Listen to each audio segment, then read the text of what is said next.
ക്രൂശിക്കപ്പെട്ട ക്രിസ്തുവിനെ പ്രസംഗിക്കുന്നു.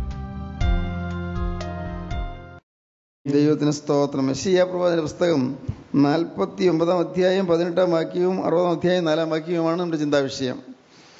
രണ്ടും ഒരു വാക്യം തന്നെ. 49:18, 60:4. തലപൊക്കി ചുറ്റും നോക്കുക. കർത്താവ് പറയുന്നു, തലപൊക്കി ചുറ്റും നോക്കുക. ചുറ്റും നീ നോക്കുക. തലപൊക്കി ചുറ്റും നോക്കുക. തലപൊക്കി ചുറ്റും നോക്കുക. 60 അധ്യായം 4 വാക്യം. നീ തലപൊക്കി ചുറ്റും നോക്കുക. നീ തലപൊക്കി ചുറ്റും നോക്കുക. ദൈവം കൽപ്പിക്കുന്നു, നീ ഇനിയും തളർന്നിരിക്കേണ്ട ആവശ്യമില്ല. നീ ഇനിയും മ്ലാനവതനായിരിക്കേണ്ട ആവശ്യമില്ല. നീ ഇനിയും ദുഃഖിതനായിരിക്കേണ്ട ആവശ്യമില്ല. ദൈവത്തിൻ്റെ ആത്മാവ് പറയുകയാണ്, തലപൊക്കി ചുറ്റും നോക്കുക. നൂറ്റാണ്ടുകൾക്ക് മുമ്പ് എഴുതപ്പെട്ട ഈ വാക്യം, പരിശുദ്ധാത്മാവ് എഴുതിയ ആ വാക്യം ഇന്നും എത്രമാത്രം പ്രസക്തമാണ്. ഇന്ന് നമ്മുടെ കർത്താവ് പറയുന്നു, പല കാര്യങ്ങളിൽ നീ അപകർഷതാബോധം കൊണ്ട് തലതാഴ്ത്തിയിരിക്കുകയാണ്. അപകർഷതാബോധം എന്തെല്ലാമാണ്? അതും കർത്താവിനറിയാം, നിങ്ങൾക്കും അറിയാം, കർത്താവിനും അറിയാം. അപകർഷതാബോധം, വേണ്ടത്ര വിദ്യാഭ്യാസം കിട്ടിയില്ല, അപകർഷതാബോധം. പൈസയില്ല, അപകർഷതാബോധം. നല്ലൊരു വീടില്ല, അപകർഷതാബോധം. നല്ല ആരോഗ്യമില്ല, അപകർഷതാബോധം. വിവാഹം നടന്നിട്ടില്ല, അപകർഷതാബോധം. ഒരു വിവാഹം കഴിഞ്ഞു, പക്ഷെ കുഞ്ഞിനെ കിട്ടിയില്ല, അപകർഷതാബോധം. ഒരു ജോലിയില്ല, അപകർഷതാബോധം. ഒരു വരുമാനമില്ല, സ്ഥിര വരുമാനമില്ല, അപകർഷതാബോധം, ഇൻഫീരിയോറിറ്റി കോംപ്ലക്സ്. ദൈവത്തിന് സ്തോത്രം. ഇങ്ങനെ ഏതെങ്കിലും കാര്യങ്ങളിൽ ഒരു തളർച്ച പറ്റി മനസ്സ് ആടി ഉലഞ്ഞ് വിഷമിച്ചിരിക്കുന്നവരോട് കർത്താവ് പറയുന്നു, നീ തലപൊക്കി ചുറ്റും നോക്കുക. ദൈവത്തിന് സ്തോത്രം. തല ഉയർത്താനാണ് പറയുന്നത്. ഇന്ന് കർത്താവ് നമ്മുടെ ഇൻഫീരിയോറിറ്റി കോംപ്ലക്സ് മാറ്റി തരികയാണ്, അപകർഷതാബോധം മാറ്റി തരികയാണ്. നിങ്ങളുടെ ജീവിതത്തിൽ ഏതെല്ലാം കാര്യങ്ങളിലാണോ അപകർഷതയുള്ളത്, ചില കാര്യങ്ങൾ എനിക്കൊരു മികവ് വരുന്നില്ല, ഒരു വേണ്ടത്ര തൃപ്തി വരുന്നില്ലെന്ന് തോന്നുന്നു, അതൊരു മ്ലാനതയാണ്. തലപൊക്കാനാണ് പറയുന്നത്. നിങ്ങൾ ഒരു ഓഫീസ് ജോലി ചെയ്യുന്നു, വേണ്ടതുപോലെ ജോലി ചെയ്യാൻ കഴിയുന്നില്ല, തലപൊക്കാൻ പറയുന്നു. നീ പ്രത്യാശയോടെ തലപൊക്കുക എന്ന് പറയുന്നു. ഒരു സ്ഥാപനത്തിൽ ജോലിക്ക് ചെന്നു, അവിടുത്തെ ഉപയോഗിക്കുന്ന ഇംഗ്ലീഷ് ഭാഷ വേണ്ടതുപോലെ കൈകാര്യം ചെയ്യാൻ എനിക്ക് സാധിക്കുന്നില്ല, അങ്ങനെ വിഷമിച്ചിരിക്കുന്നു. തലപൊക്കി ചുറ്റും നോക്കുക, നീ തല നിവർത്താൻ പറയുന്നു. ദൈവത്തിന് സ്തോത്രം. ഓരോരുത്തരും ഓർക്കുക, നിങ്ങളുടെ അപകർഷത എന്തെല്ലാമാണോ, ഏതെല്ലാമാണോ ആ ഇൻഫീരിയോറിറ്റി, അത് നിങ്ങൾ കുടഞ്ഞു കളഞ്ഞിട്ട് നിങ്ങൾ എഴുന്നേൽക്കാൻ പറയുന്നു. കുടഞ്ഞു കളയുക. നിങ്ങൾ തലപൊക്കി ചുറ്റും നോക്കുക. ദൈവത്തിന് സ്തോത്രം. തലപൊക്കി ചുറ്റും നോക്കുന്നത് എന്തിനാണ് എന്ന് ചില കാര്യങ്ങൾ നാം ഇതിനു മുമ്പ് ചിന്തിച്ചു. ഒന്ന്, ഉൽപ്പത്തി പുസ്തകം 13 അധ്യായം 14 വാക്യം. ലോത്ത് അബ്രാമിനെ വിട്ടുപിരിഞ്ഞ ശേഷം യഹോവ അബ്രാമിനോട് അരുളി ചെയ്തത്, തലപൊക്കി നീ ഇരിക്കുന്ന സ്ഥലത്ത് നിന്ന് വടക്കോട്ടും തെക്കോട്ടും കിഴക്കോട്ടും പടിഞ്ഞാറോട്ടും നോക്കുക. നീ കാണുന്ന ഭൂമിയൊക്കെയും ഞാൻ നിനക്കും നിന്റെ സന്തതിക്കും ശാശ്വതമായി തരും. ദൈവത്തിന് സ്തോത്രം. അബ്രഹാം പുറപ്പെട്ടപ്പോൾ കൂടെ പുറപ്പെട്ടതാണ് സഹോദരപുത്രനായ ലോത്ത്. രണ്ടുപേരും ഒരുമിച്ചാണ് യാത്ര. നല്ല ഐക്യമുള്ള യാത്രയായിരുന്നു, സ്നേഹമുള്ള യാത്രയായിരുന്നു. എന്നാൽ അവർ ചെന്ന് പാർത്ത സ്ഥലത്ത് വേലക്കാർ തമ്മിൽ ഇഷ്ടക്കുറവുണ്ടായി. ലോത്തിൻ്റെ ആടുമാടുകൾ നോക്കുന്ന വേലക്കാരും അബ്രഹാമിൻ്റെ ആടുമാടുകൾ നോക്കുന്ന വേലക്കാരും തമ്മിൽ അഭിപ്രായ വ്യത്യാസമായി, വഴക്കുണ്ടായി. അത് കുഴപ്പമാണെന്ന് അബ്രഹാമിന് മനസ്സിലായി. അബ്രഹാം ലോത്തിനോട് പറഞ്ഞു, മോനെ നമുക്കൊരു കാര്യം ചെയ്യാം, നീ ഇടത്തോട്ടാണ് പോകുന്നതെങ്കിൽ ഞാൻ വലത്തോട്ട് പോയിക്കൊള്ളാം, നീ വലത്തോട്ട് പോകുന്നെങ്കിൽ ഞാൻ ഇടത്തോട്ട് പോയിക്കൊള്ളാം. നമ്മളിങ്ങനെ ഭിന്നിച്ചിരിക്കുന്നത് ഈ ജാതികളുടെ ഇടയിൽ അത് ദുർസാക്ഷ്യമാണ്, അത് വേണ്ട, നാം തമ്മിൽ ഭിന്നതയോടെ ഇരിക്കേണ്ട. അബ്രഹാം വളരെ സ്നേഹത്തോടെ തന്നെയാണ് പറഞ്ഞത്. ലോത്ത് നന്നായല്ലോ എന്ന് ഓർത്തു. അബ്രഹാം അത് പറഞ്ഞ് കേട്ട് ഉപകാരമായില്ലോ എന്ന് ഓർത്തു. നീരോട്ടമുള്ള സ്ഥലങ്ങൾ ലോത്ത് കണ്ടെടുത്തു. നീരോട്ടമുള്ള സ്ഥലങ്ങൾ, നല്ല ഫലഭൂയിഷ്ടമായ സ്ഥലങ്ങൾ, നല്ല എക്കൽ മണ്ണുള്ള സ്ഥലങ്ങൾ, അത് എല്ലാം കൃഷിക്ക് ഉപയുക്തമായ സ്ഥലങ്ങൾ, ആടുകൾ നോക്കാൻ പറ്റിയ നല്ല വയലേലകളുള്ള സ്ഥലങ്ങൾ, നല്ല പുൽമൈതാനങ്ങളുള്ള സ്ഥലങ്ങൾ, ഇതെല്ലാം ലോത്ത് കണ്ടുപിടിച്ചു, ഇതെല്ലാം കണ്ടെത്തി. ലോത്ത് അതെല്ലാം തിരഞ്ഞെടുത്തു. അബ്രഹാം തലതാഴ്ത്തിയിരിക്കുകയാണ്. നമുക്ക് തോന്നും അബ്രഹാം തലതാഴ്ത്തിയിരിക്കുന്നത് നല്ലതെല്ലാം എടുത്തല്ലോ എന്നാണെന്ന്. അതല്ല, നല്ല സ്ഥലങ്ങളെല്ലാം എൻ്റെ സഹോദരപുത്രൻ എടുത്തല്ലോ, എന്നോർത്ത് തലതാഴ്ത്തിയിരിക്കുകയാണെന്ന് നമുക്ക് തോന്നാവൂ. പക്ഷേ അബ്രഹാം തലതാഴ്ത്തിയത് അതുകൊണ്ടല്ല. ഈ ദൈവം പറഞ്ഞു, നീ തലപൊക്കി കിഴക്കോട്ടും പടിഞ്ഞാറോട്ടും തെക്കോട്ടും വടക്കോട്ടും നോക്കുക. ഈ ചുറ്റുപാട് ഒത്തിരി സ്ഥലങ്ങളുണ്ട്. സഹോദരത്തിനായി ലോകത്ത് എടുത്തതിന് ശേഷം പിന്നെ സ്ഥലങ്ങളുണ്ട്. എന്തിനെനിക്ക് സ്ഥലങ്ങൾ? എനിക്ക് വേറെ അവകാശം ഇല്ലല്ലോ. എനിക്കാരും വാഗ്ദത്തം കൊണ്ട് കിട്ടിയിട്ടുണ്ട്. പക്ഷേ അതൊക്കെ എല്ലാം തേഞ്ഞു വാഞ്ഞു പോയില്ലേ? എന്ത് വാഗ്ദത്തം കിട്ടിയില്ലെങ്കിലും ദൈവം പറഞ്ഞെങ്കിലും ഇനിയൊന്നും നടന്നില്ലല്ലോ. ഒരു മോനെ തരാമെന്നൊക്കെ ദൈവം പറഞ്ഞു, പക്ഷെ അത് നടന്നില്ലല്ലോ. അബ്രഹാം വളരെ നിരാശയോടെ എല്ലാ പ്രതീക്ഷകളും അറ്റ് വിഷമിച്ചിരിക്കുകയാണ്. എനിക്കെന്താ ഇത്രയും സ്ഥലങ്ങൾ? കിഴക്കോട്ടും തെക്കോട്ടും വടക്കോട്ടും പടിഞ്ഞാറോട്ടും ഇങ്ങനെയെല്ലാം എനിക്കെന്തിനീ സ്ഥലങ്ങൾ എന്തിന്? അങ്ങനെ അബ്രഹാം ഇരുന്നപ്പോൾ ദൈവം പറഞ്ഞു, അബ്രഹാമേ, നീ തലപൊക്കി നോക്കുക, നീ തലപൊക്കി ചുറ്റും നോക്കുക. ഈ കാണുന്ന ഭൂമിയൊക്കെയും ഞാൻ നിനക്ക് നിന്റെ സന്തതിക്കും തരും. അബ്രഹാം ഒന്ന് ഞെട്ടി, കണ്ണുമിഴിച്ച് നോക്കി. ഞാൻ എന്താണ് കേൾക്കുന്നത്? അപ്പോൾ ഇനി മകനുണ്ടാകുമെന്നോ? മകനുണ്ടാവുകയില്ല, ചാൻസ് ഇല്ല, ഇനി അത് സാധ്യതയില്ല, ഒരു കാരണവശാലും മകൻ ജനിക്കുകയില്ല എന്ന് പ്രതീക്ഷിച്ചിരിക്കുന്ന സമയത്ത് ദൈവം വരൽ ചെയ്യുന്ന നിനക്ക് സന്തതി ഉണ്ടാകും, ഞാൻ നിനക്ക് നിന്റെ സന്തതിക്കും തരും. തലപൊക്കി നോക്കിയാൽ ദൈവത്തിൻ്റെ വാഗ്ദത്തം ലഭിക്കും. ദൈവത്തിന് സ്തോത്രം. വാഗ്ദത്തം ലഭിക്കും. പ്രോമിസ്, ദൈവത്തിൻ്റെ വാഗ്ദത്തം ലഭിക്കും തലപൊക്കി നോക്കിയാൽ. കർത്താവിന് സ്തോത്രം. ജീവിതത്തിൽ മുരടിച്ച അനുഭവങ്ങളുമായി തളർന്ന് വിവശരായി മ്ലാനതയോടിരിക്കുന്നവരോട് ദൈവം പറയുന്നു, നീ പ്രതീക്ഷിക്കുന്ന പോലല്ല, നിനക്ക് ഒരു നല്ല കാലമുണ്ട്, നിനക്കൊരു ശുഭകാലമുണ്ട്, നിനക്ക് നല്ല ഭാവിയുണ്ട്. നീ നോക്കിയാൽ ആ ഭാവി കിട്ടുമെന്ന് പ്രതീക്ഷയൊന്നുമില്ല, നല്ല ഭാവി കിട്ടുമെന്ന് യാതൊരു പ്രതീക്ഷയ്ക്കും സാധ്യതയില്ല.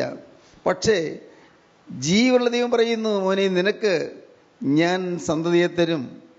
നീ ഇന്ന് എന്താണോ ഇല്ലാത്തത്, എന്തിനോർത്താണോ നീ വിലപിക്കുന്നത്, എന്തിനോർത്താണോ നീ കരയുന്നത്, എന്താണോ നിനക്ക് ഇല്ല എന്ന് പറഞ്ഞുകൊണ്ട് നീ വിഷമിച്ചിരിക്കുന്നത്, അത് നിനക്ക് തരും. ദൈവത്തിന് സ്തോത്രം. പ്രിയപ്പെട്ടവരെ, എന്തൊരു ആശാവഹമായ വാക്കാണത്! എത്ര സന്തോഷകരമായ വാക്കാണ്!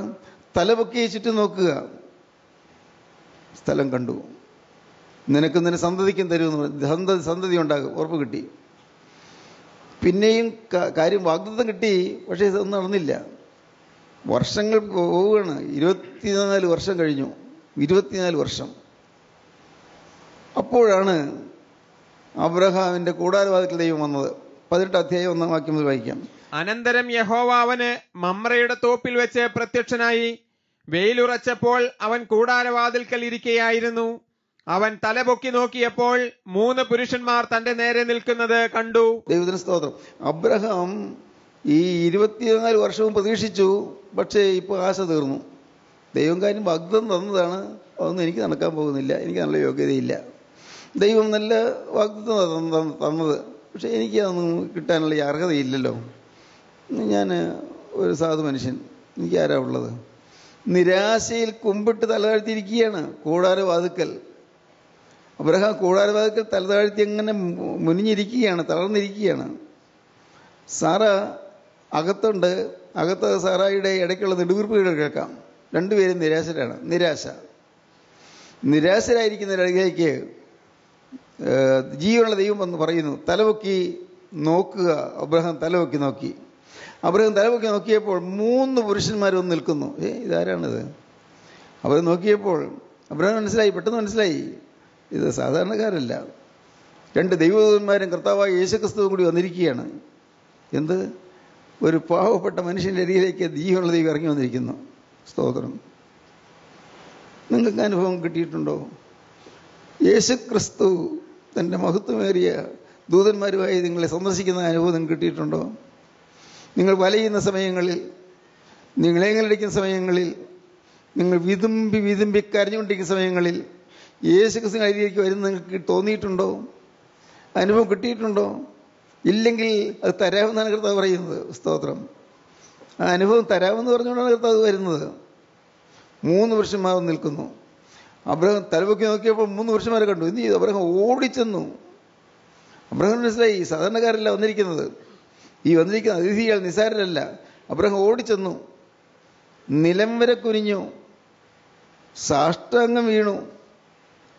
എന്നോട് യജമാനോട് കൃപയുണ്ടെങ്കിൽ എന്നെ കടന്നു പോകരുതേ, പോകല്ലേ, അയ്യോ പോകല്ലേ, ഞാൻ അല്പം വെള്ളം കൊണ്ടുവന്ന് നിങ്ങളുടെ കാലുകളൊന്ന് കഴുകിക്കോട്ടെ, ഞാൻ ഒരു മുറി അപ്പം കൊണ്ടുവരാം, തിന്ന് വിശപ്പെടുക്കിട്ട് പോകാമല്ലോ. ദൈവത്തിന് സ്തോത്രം. അബ്രഹാം തലപൊക്കി നോക്കിയപ്പോൾ ആ 3 പുരുഷന്മാർ നിൽക്കുന്നത് കണ്ടു. ഈ യേശുക്രിസ്തുവും ദൂതന്മാർ വന്നത് അബ്രഹാമിൽ നിന്ന് എന്തെങ്കിലും മേടിക്കാനല്ല, അബ്രഹാമിൽ നിന്ന് എന്തെങ്കിലും കാഴ്ചകളോ സമർപ്പണങ്ങളോ സ്വീകരിക്കാനല്ല വന്നത്. യേശുക്രിസ്തുവും ദൂതന്മാരും വന്നത് അബ്രഹാമിന് വാഗ്ദത്തം നിറവേറ്റി കൊടുക്കാനാണ്, പ്രതിജ്ഞ ചെയ്ത് നിറവേറ്റി കൊടുക്കാൻ. വാക്കുമാറാത്ത ദൈവം, സ്തോത്രം. സഹോദരങ്ങളെ, നമ്മുടെ ദൈവം വാക്കുമാറാത്തവനാണ്. അവൻ നിങ്ങളുടെ എന്തെങ്കിലും ഒരിക്കലൊരു വാക്ക് പറഞ്ഞിട്ടുണ്ടോ എങ്കിൽ അത് നിങ്ങൾ വിശ്വസിക്കൂ, അവരെ നിവർത്തിക്കുക തന്നെ ചെയ്യും. ദൈവത്തിന് സ്തോത്രം. എന്തെങ്കിലും വാക്ക് പറഞ്ഞിട്ടുണ്ടെങ്കിൽ, നിങ്ങൾക്ക് എന്തെങ്കിലും വാഗ്ദത്തം കിട്ടിയിട്ടുണ്ടെങ്കിൽ ദൈവത്തിന് സ്തോത്രം. ഇവിടെ ഇരിക്കുന്ന അനേകം ദൈവമക്കൾക്ക് അനേകം വാഗ്ദത്തം കിട്ടിയിട്ടുണ്ട്. അനേകം വാഗ്ദത്തങ്ങൾ സ്വർഗത്തിൽ നിന്നുള്ള അരുളപ്പാട് കിട്ടിയിട്ടുണ്ട്. ജീവനുള്ള ദൈവത്തിൻ്റെ പരിശുദ്ധാത്മാവിൽ വരുന്ന അരുളപ്പാട് കിട്ടിയിട്ടുണ്ട്, വാഗ്ദത്തം കിട്ടിയിട്ടുണ്ട്. വാഗ്ദത്തങ്ങൾ തന്നവൻ, അവൻ വാക്ക് പറഞ്ഞാൽ മാറാത്തവനാണ്, അവൻ വിശ്വസ്തനാണ്. ദൈവത്തിന് സ്തോത്രം. അവർ വൃക്ഷത്തിന് കീഴിലിരിക്കുകയാണ്. അബ്രഹാം പോയി അകത്ത് ചെന്നു. സാറയോട് പറഞ്ഞു, വേഗം വേണം, 3 കഴി മാവ് കുഴച്ച് അപ്പം ഉണ്ടാക്കുക. 1 മുറി അപ്പം കൊണ്ടുവരാമെന്ന് പറഞ്ഞ് പോയ അബ്രഹാം പറയുന്നു 3 കഴി മാവ് കുഴച്ച് അപ്പം ഉണ്ടാക്കുക. പിന്നീട് വേലക്കാരോട് പറഞ്ഞു, ഒരു നല്ല ആട്ടിൻകുട്ടിയെ പിടിച്ച് അതിനെ പാകം ചെയ്ത് നല്ല 1-ാം തരം കറി ഉണ്ടാക്കുക. ഇതെല്ലാം കൊണ്ടുവന്നു. അബ്രഹാം ആ വൃക്ഷത്തിന് കീഴിൽ അവരുടെ മുമ്പിൽ കൊണ്ടുവന്ന് വെച്ചു. തലപൊക്കി നോക്കിയപ്പോൾ സമർപ്പണം. ദൈവത്തിന് സ്തോത്രം. ഡെഡിക്കേഷൻ. 1 തലപൊക്കി നോക്കിയപ്പോൾ പ്രോമിസ്, 2 തലപൊക്കി നോക്കിയപ്പോൾ സമർപ്പണം, ഡെഡിക്കേഷൻ. സ്തോത്രം. നാം ഇന്ന് പല കാര്യങ്ങളിലും തലതാഴ്ത്തിയിരിക്കുകയാണ്. ഞാൻ പറഞ്ഞല്ലോ, ഇൻഫീരിയോറിറ്റി കോംപ്ലക്സ്. ഈ തലതാഴ്ത്തിയിരിക്കുന്ന നമുക്കൊന്ന് തലപൊക്കി നോക്കിയാൽ കർത്താവിനെല്ലാം സമർപ്പിക്കാൻ നമുക്ക് സാധിക്കും. എല്ലാം സമർപ്പിക്കാം. അത് ജീവിതത്തിൻ്റെ അനുഭവമായി തീരണം പ്രിയപ്പെട്ടവർ. ജീവിതത്തിൻ്റെ അനുഭവമാണ്. ഒരു സമർപ്പണം വേണം. എന്നേക്കുമായി ജീവിതം കർത്താവിന് കൈമാറണം. സ്തോത്രം. എൻ്റെ ഈ ജീവിതത്തിൽ എനിക്കിനി അവകാശമില്ല എന്ന് നിങ്ങൾ തന്നെ സ്വയം സമ്മതിക്കണം. ഇതൊക്കെ പറയാൻ എളുപ്പമാണ്. കാര്യത്തോടെടുത്ത് വരുമ്പോഴല്ലേ, ടെസ്റ്റ് കേസ് വരുമ്പോഴല്ലേ നമ്മളിത് സമർപ്പണമൊന്നായില്ലെന്ന് മനസ്സിലാകുന്നത്. എന്നെ ഞാൻ മുഴുവനായി യേശുവിന് കൊടുത്തു എന്നുള്ളൊരു ഉറപ്പ് നിങ്ങൾക്ക് തന്നെ വേണം. പിന്നെ ഒന്നും പേടിക്കാനില്ല. എപ്പോൾ മരണം വന്നാലും എന്താണെന്ന് പേടിക്കാനില്ല. ഞാൻ ഇത് യേശുവിന് കൊടുത്തതല്ലേ.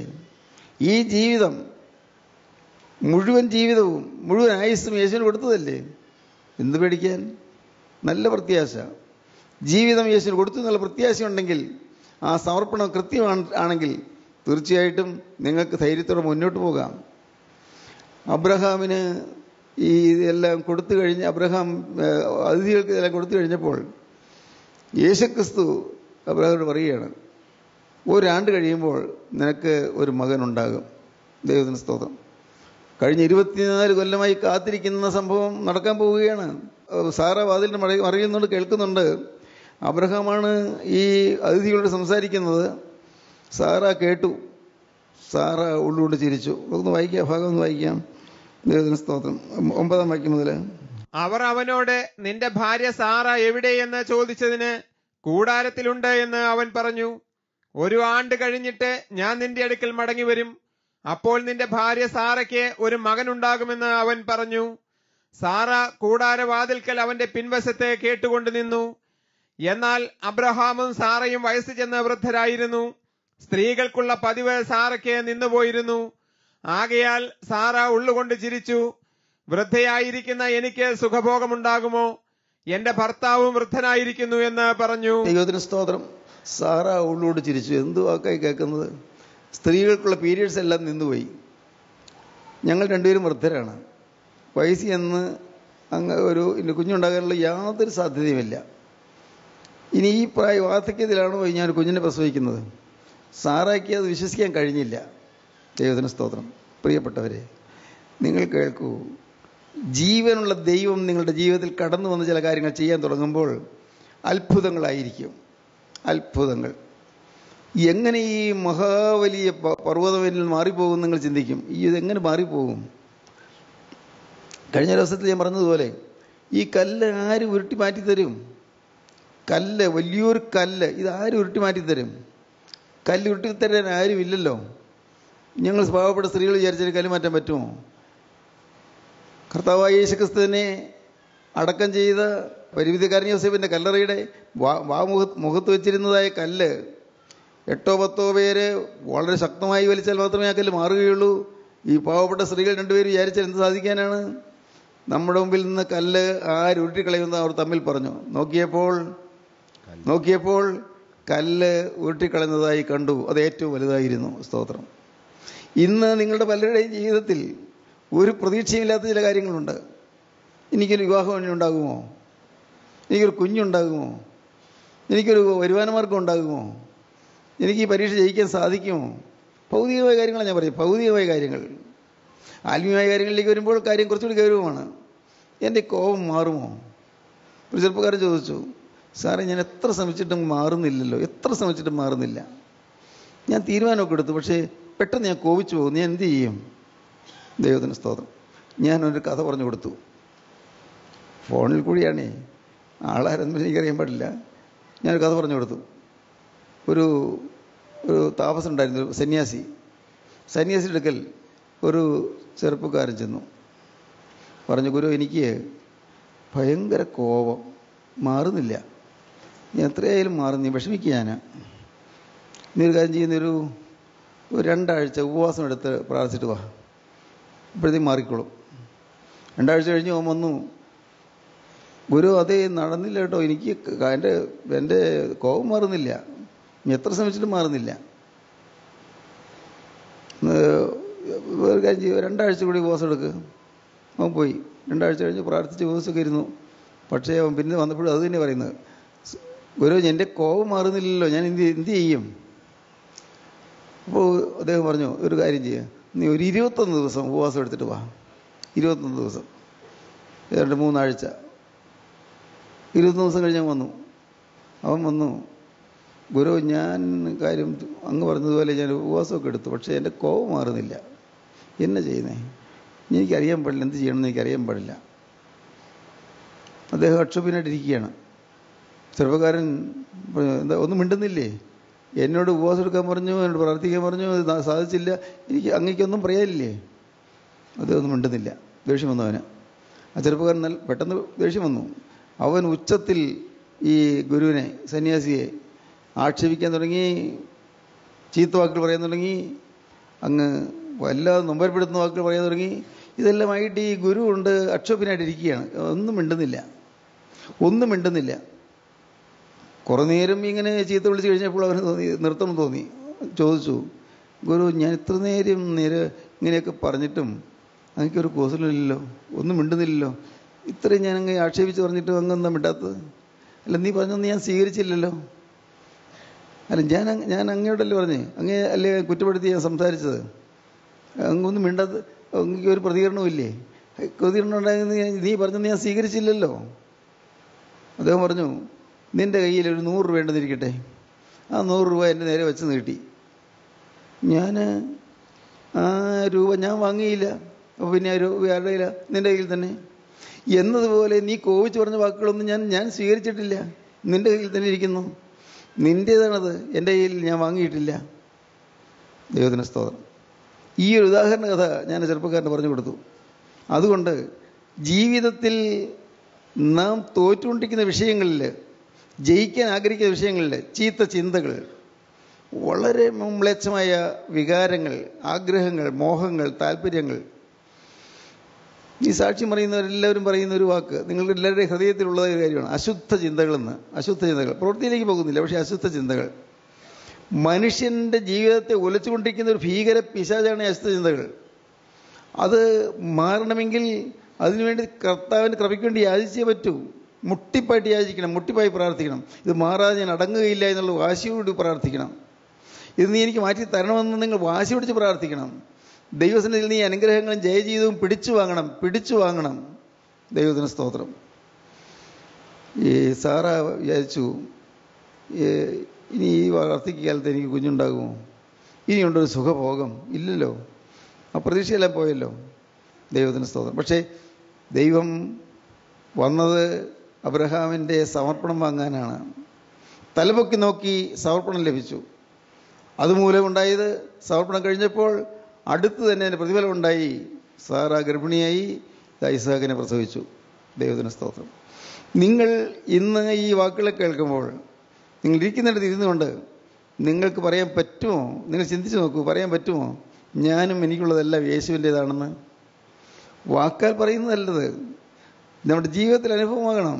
ഞാനും എനിക്ക് എന്തെല്ലാം ഇന്നുണ്ടെന്ന് തോന്നുന്നു, എല്ലാം യേശുവിന് കൈമാറിയിരിക്കുന്നു. എൻ്റെ കഷ്ടതകൾ, എൻ്റെ ദുരിതങ്ങൾ, എൻ്റെ പണത്തിൻ്റെ ഞെരുക്കങ്ങൾ, എൻ്റെ കടബാധ്യതകൾ, എൻ്റെ രോഗങ്ങൾ, ദൈവമേ എൻ്റെ അത്യാഹിതങ്ങൾ, എൻ്റെ അത്യാപത്തുകൾ, കുടുംബത്തിലെ അലോഹ്യങ്ങൾ, കുടുംബത്തിലെ ഇഷ്ടക്കേടുകൾ, മുഷ്ടിലുകൾ, കുടുംബത്തിൽ പരസ്പരം അകൽച്ച, എല്ലാം ഉള്ള ഒരാളത്വം. കർത്താവേ, എൻ്റെ ദൈവമേ, എനിക്ക് നീ അനുവദിച്ച് തന്നതായ ഒരു ആയുസ്, നീ തന്നതായ ആരോഗ്യം, നീക്ക് തന്നതായ വിദ്യാഭ്യാസം, നീക്ക് തന്നതായ വീട്, നീക്ക് തന്നതായ ഭാര്യ, എനിക്ക് തന്നതായ ഭർത്താവ്, നീക്ക് തന്നതായ മക്കൾ, കർത്താവേ, എല്ലാം ഇതാ ഞാൻ അവിടുത്തെ പാദപീഠത്തിലേക്ക് ഞാൻ കാഴ്ച കാണിക്കുകയാണ്. സമർപ്പണം. ദൈവത്തിന് സ്തോത്രം. അങ്ങനെയൊന്ന് പറയാൻ സാധിച്ചിട്ടുണ്ടോ നിങ്ങൾക്ക്? എന്തെങ്കിലും ഉള്ളത്തിൽ നിങ്ങൾ പറയാൻ സാധിച്ചിട്ടുണ്ടോ? നിങ്ങൾ ചിന്തിക്കൂ പ്രിയപ്പെട്ടവരെ. അപ്പോൾ കാണാം ഈ പർവ്വതം മാറിപ്പോകുന്നത്, വലിയ വൻ മലകൾ മാറിപ്പോകുന്നത്. എൻ്റെ കർത്താവിൻ്റെ വലിയ നാമം മഹത്വപ്പെടട്ടെ. കരുണയുള്ള കർത്താവ് കൃപയാൽ എനിക്ക് അനുഭവങ്ങൾ തന്നിട്ടുള്ളതുകൊണ്ടാണ് ഞാൻ പറയുന്നത്. ജീവനുള്ള ദൈവം ഭാഗ്യവശാൽ ഞാൻ ചോദിച്ച കാര്യങ്ങൾ തന്നിട്ടുള്ളത് കൊണ്ടാണ് ഞാനത് പറയുന്നത്. ദൈവം നല്ലവനാണെന്ന് അനുഭവിച്ചുകൊണ്ടാണ് ഞാനത് പറയുന്നത്. നിങ്ങളെല്ലാവരും ഈ അനുഭവത്തിലേക്ക് വരണമെന്ന് ഞാൻ ആശിക്കുന്നു. തികഞ്ഞവനായിയൊന്നും എനിക്കൊന്നും തോന്നിയിട്ടില്ല കേട്ടോ. എന്നാലും ഭാഗ്യവശാൽ ഈ സമർപ്പണത്തിൻ്റെ വഴിയിലേക്ക് കർത്താവ് എന്നെ കൊണ്ടുവന്നു. ഇന്ന് ഈ വാക്കുകളെ കേൾക്കുന്ന നിങ്ങൾ പലരും സമർപ്പണം എടുത്തവരാണെന്ന് എനിക്കറിയാം. പക്ഷേ ആ സമർപ്പണം അപൂർണമാണ്, പൂർണ്ണമായി സമർപ്പണമായില്ല. ദൈവത്തിന് സ്തോത്രം. മുഴുവനായി യേശുവിനിട്ട് കൊടുക്കുക, മുഴുവനായി. എൻ്റേതില്ല കർത്താവേ, നിൻ്റേത്. സ്തോത്രം. ദൈവത്തിന് സ്തോത്രം. എൻ്റേതില്ല. എൻ്റെ പാപം നിറഞ്ഞ ജീവിതം ഞാൻ നിനക്കിതാ കാഴ്ച കണയ്ക്കുന്നു. അശുദ്ധി നിറഞ്ഞ ജീവിതം ഞാനിതാ കാഴ്ച കണയ്ക്കുന്നു. ദുർവികാരങ്ങളും ദുഷ്ടവിചാരങ്ങളുള്ളതായ ജീവിതം നിനക്ക് കാഴ്ച കണയ്ക്കുന്നു. നല്ലതൊന്നും കൊണ്ടു തരാനില്ല കർത്താവേ, ഒന്നുമില്ല. ആകെയുള്ളത് എൻ്റെ ഈ തകർന്ന ജീവിതം മാത്രം, ആകെയുള്ള ദുഃഖഭൂയിഷ്ടമായ ജീവിതം മാത്രം, ആകെയുള്ളത് ക്ലേശം നിറഞ്ഞൊരു ജീവിതം മാത്രം. കർത്താവേ, ഈ ആയുസ് നാഥ നിൻ്റെ പാദപീഠത്തിലേക്ക് ഞാൻ വയ്ക്കുകയാണ്. ദൈവത്തിന് സ്തോത്രം. അബ്രഹാം ഇസ്ഹാക്കിനെ യാഗമർപ്പിക്കാൻ ആ യാഗപീഠത്തിൽ കിടത്തി വെട്ടുവാനായി കത്തി ഓങ്ങിയതുപോലെ ഇതാ കർത്താവേ, ഞാൻ എല്ലാം തിരുമുമ്പാകെ വെച്ചിരിക്കുകയാണ്. എല്ലാം വെട്ടി നശിപ്പിക്കാനായിട്ട് കർത്താവ് ഞാൻ വെച്ചിരിക്കുകയാണ്. എൻ്റേതെല്ലാം തീർന്നു, എൻ്റെ പ്രതീക്ഷകളെല്ലാം തീർന്നു, എൻ്റെ ആശകളും ആഗ്രഹങ്ങളെല്ലാം തീർന്നു, എല്ലാം വെച്ചിരിക്കുന്നു. ദൈവത്തിന് സ്തോത്രം. അങ്ങനെ നിങ്ങൾ പറയുമ്പോൾ എൻ്റെ പ്രിയപ്പെട്ടവരെ, യേശുവിൻ്റെ ആണിപ്പാളുടെ കരം നീണ്ടുവരും. അന്ന് അബ്രഹാമിയെ ബാലിന്മേൽ കൈവയ്ക്കരുത് എന്ന് പറഞ്ഞ ആ ക്രിസ്തു നിങ്ങൾക്ക് അന്ന് ഉയർത്തെഴുന്നേറ്റ ഇസ്ഹാക്കിനെ നൽകിയതായ അതേ ജീവനുള്ള ദൈവം നിങ്ങൾക്ക് നിങ്ങളുടെ ആഗ്രഹങ്ങൾ സാധിപ്പിച്ചു തരും. ദൈവത്തിന് സ്തോത്രം. ദൈവത്തിന് സ്തോത്രം. ഞാൻ ഇന്നും ആ കാര്യം പറയട്ടെ. അവൻ എൻ്റെ ഹൃദയത്തിലെ ആഗ്രഹങ്ങളെ നിനക്ക് തരും. നിൻ്റെ ഹൃദയത്തിലെ ആഗ്രഹങ്ങളെ നിനക്ക് തരും. നിങ്ങൾ പ്രാർത്ഥിക്കണം. കർത്താവേ, ആഗ്രഹങ്ങൾ ചിലതെല്ലാം ഉണ്ട്, തരുമെന്നാണ് കർത്താവ് പറഞ്ഞത്. യാചിച്ച് വാങ്ങിക്കണമെന്നാണ് ഞാൻ പറയുന്നത്. ദൈവത്തിന് സ്തോത്രം. ചോദിച്ച് വാങ്ങണം ആഗ്രഹങ്ങൾ. ദൈവത്തിന് സ്തോത്രം. ഇപ്പോൾ ആഗ്രഹങ്ങൾ സാധിക്കുന്നത് പ്രതീക്ഷിക്കാൻ യാതൊരു വകയുമില്ല, ഒരു പ്രതീക്ഷയ്ക്ക് സാധ്യതയില്ല. പക്ഷേ ദൈവത്തിൻ്റെ ആത്മാവ് പറയുന്നു, അവൻ നിൻ്റെ ഹൃദയത്തിലെ ആഗ്രഹങ്ങളെ നിനക്ക് തരും. ദൈവത്തിന് സ്തോത്രം. 37 സങ്കീർത്തനത്തിലാണ് അവൻ നിന്റെ ഹൃദയത്തിലെ ആഗ്രഹങ്ങളെ നിനക്ക് തരും. 3-ാം വാക്യം മുതൽ വായിക്കാം. യഹോവയിൽ ആശ്രയിച്ച് നന്മ ചെയ്യുക, ദേശത്ത് പാർത്ത് വിശ്വസ്തത ആചരിക്കുക, യഹോവയിൽ തന്നെ രസിച്ചുകൊള്ളുക, അവൻ നിന്റെ ഹൃദയത്തിലെ ആഗ്രഹങ്ങളെ നിനക്ക് തരും. അവൻ നിന്റെ ഹൃദയത്തിലെ ആഗ്രഹങ്ങളെ നിനക്ക് തരും. സ്തോത്രം. ഹൃദയത്തിലെ ആഗ്രഹങ്ങളെ തരും. തലവൊക്കി നോക്കിയാൽ വാഗ്ദത്തം ലഭിക്കും. തലവൊക്കി നോക്കിയാൽ ഡെഡിക്കേഷൻ, സമർപ്പണം ലഭിക്കും. ആഗ്രഹങ്ങൾ തരും. ദൈവത്തിന് സ്തോത്രം. ഇന്ന് ഇത് കേട്ടുകൊണ്ടിരിക്കുമ്പോൾ തന്നെ ഇപ്പോൾ നിങ്ങൾ ഓരോരുത്തരും ഹൃദയത്തിലേക്ക് ശോധന ചെയ്തിട്ട്, കർത്താവേ, എന്നെ തന്നെ മുഴുവനായി സമർപ്പിക്കാൻ നീ തന്നൊരു സമയമാണല്ലോ. ഈ നല്ല സമയം നഷ്ടപ്പെടുത്താതെ ഞാൻ മുഴുവനായി നിനക്ക് ഞാൻ വിട്ടുതരുന്നു. എനിക്ക് സ്വന്തം ഭാവിയില്ല, സ്വന്തം ആയുസ്സില്ല, സ്വന്തം ആരോഗ്യമില്ല, പറയാൻ പറ്റുമോ പ്രിയപ്പെട്ടവരെ? കർത്താവിന് സ്തോത്രം. എനിക്ക് എൻ്റേതായി ഒന്നുമില്ല, എല്ലാം യേശുവിന് കൊടുത്തിരിക്കുന്നു. എനിക്ക് യേശു തന്നതോ അവൻ്റെ തിരുരക്തം, എനിക്ക് യേശു പകരം തന്നതോ അവൻ്റെ ദിവ്യ ജീവൻ, എനിക്ക് അവൻ പകരം തന്നതോ അവൻ്റെ ദിവ്യ സ്നേഹം, എനിക്ക് അവൻ പകരം തന്നതോ അവൻ്റെ ജീവിത വിശുദ്ധി. അതാണ് അവൻ എനിക്ക് തന്നത്. ദൈവത്തിന് സ്തോത്രം. യേശുവിനെ നിങ്ങളെടുത്ത് കാണുക. അടുത്തതായി യേശു അഴുകലത്തോടെ നിങ്ങൾ വരുന്നു. നിങ്ങളുടെ ഏങ്ങലഴികൾ കേൾക്കുന്നുണ്ട്, നിങ്ങളുടെ വിതുമ്പലുകൾ കാണുന്നുണ്ട്, നിങ്ങളുടെ ദീർഘശ്വാസങ്ങൾ അറിയുന്നുണ്ട്. വിശ്വസിക്കൂ യേശുവിനെ. യേശു അരികത്തുകൂടെ നടന്നു പോകുന്ന സമയത്ത് ആ കാൽക്കൽ വീണ് ആ കാലിൽ നിങ്ങൾ പിടിക്കുക. കർത്താവേ, എൻ്റെ കഴിഞ്ഞ കാല ആയുസ്സെല്ലാം നഷ്ടപ്പെടുത്തിയല്ലോ, എല്ലാം പോയല്ലോ. കർത്താവേ, നല്ല കാലങ്ങൾ നഷ്ടപ്പെടുത്തിയല്ലോ. എൻ്റെ ദൈവമേ, ഇനിയുള്ള കാലം ഒരു ചുരുങ്ങിയ കാലം മാത്രം, വളരെ വളരെ ചുരുങ്ങിയൊരു കാലം മാത്രം. ഈ ഉള്ള കാലം യേശുനാഥ നിനക്ക് വേണ്ടി ചെലവഴിക്കപ്പെടാൻ ഞാനിതാ വിട്ടു തരുന്നു. യേശുവേ, നിനക്ക് വേണ്ടി എന്നെ തന്നെ ഞാൻ യാഗമായി അർപ്പണം ചെയ്യുന്നു. കർത്താവേ, നിൻ്റെ ആണിപ്പാടുള്ള കരം ഇപ്പോൾ ഒന്ന് നീട്ടി ഈ പാവിയായ എൻ്റെ തലമേലിരുന്ന് വെക്കണമേ. ജീവനുള്ള ദൈവമേ, കരുണയുള്ള കർത്താവേ, ഈ മനോഹരമായ ദിവസം ഞങ്ങൾക്ക് തന്നതിനായി സ്തോത്രം. അവിടെ ഞങ്ങളുടെ കൂടെ തന്നെ ഉള്ളതിനായി ഞങ്ങൾ നിന്നെ സ്തുതിക്കുന്നു. സ്വർഗീയ ദൂതന്മാരോടുകൂടി അവിടെ നിന്ന് എഴുന്നള്ളി വന്നിരിക്കുന്നതിനായി ഞങ്ങൾ നിന്നെ സ്തുതിക്കുന്നു. അപ്പോൾ ഞങ്ങളുടെ സമർപ്പണങ്ങളെല്ലാം അവിടെ നിന്ന് ഏറ്റുവാങ്ങിയതിനായി ഞങ്ങൾ സ്തുതിക്കുന്നു. ഇന്നു മുതൽ പുതിയ സൃഷ്ടിയായി ജീവിക്കാനുള്ള കുറവ് ഞങ്ങളുടെ മേൽ പകർന്നതിനായി ഞങ്ങൾ നിന്നെ സ്തുതിക്കുന്നു. എല്ലാവരെയും അനുഗ്രഹിക്കണമേ, ഭാരങ്ങൾ അകറ്റണമേ, ആകുലങ്ങൾ നീക്കണമേ, രോഗസൗഖ്യം നൽകണമേ, ശാപദോഷങ്ങൾ നീക്കണമേ, എല്ലാ നന്മകളാൽ നിറയ്ക്കണമേ. അവിടുത്തെ രണ്ടാമത്തെ വരവിന് വേണ്ടി ഞങ്ങളുടെ എല്ലാവരെയും ഒരുക്കണമേ. യേശുക്രിസ്തുവിൻ്റെ പരിശുദ്ധമായ നാമത്തിൽ പ്രാർത്ഥിക്കുന്നു.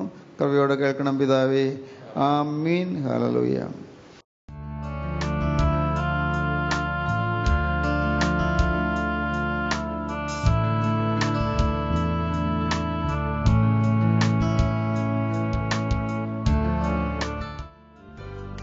അമൃതധാര എല്ലാ ശനിയാഴ്ചയും രാവിലെ 6:30 മുതൽ 7 മണി വരെ നിങ്ങളുടെ സൂര്യ ടിവിയിൽ.